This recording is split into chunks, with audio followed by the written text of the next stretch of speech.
રોજ ઊંઘવાના ટાઈમે ભૂખ ના લાગે ને તો મારો દિવસ પૂરો ના થાય. Good morning guys. ગઈકાલે રાત્રે સૂવાના ટાઈમે મને લાગી ગઈ ભૂખ, એટલે મમ્મી બોલી ખાવાના ટાઈમે ખાય નહીં અને રાત્રે પછી હેરાન કરે. તમારી મમ્મી પણ બોલતી હશે, સાચું કીધું ને? એટલે ઉઠીને મેં પી લીધી મારી ફેવરેટ લસ્સી. આજે હતી મારી મોર્નિંગ ડ્યુટી, એટલે જલ્દીથી ઉઠીને રેડી થઈને મેં કરી લીધો ચા નાસ્તો. અને ચા નાસ્તો કરીને હું પહોંચી ગઈ હતી હોસ્પિટલ.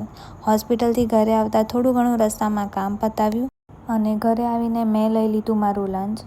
સાંજે મારે ક્લાસીસ હતા અને જીમ પણ જવાનું હતું, એટલે રેડી થઈને હું નીકળી ગઈ હતી જીમ જવા માટે.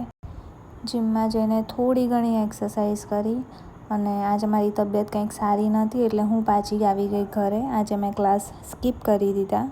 સાંજે મસ્ત મજાની ચા પીધી અને હું નીકળી ગઈ હતી વોક કરવા માટે કમાટી બાગ. અને રાત્રે આવતા હું ને મારી ફ્રેન્ડ પહોંચી ગયા હતા આઈસ્ક્રીમ ખાવા માટે.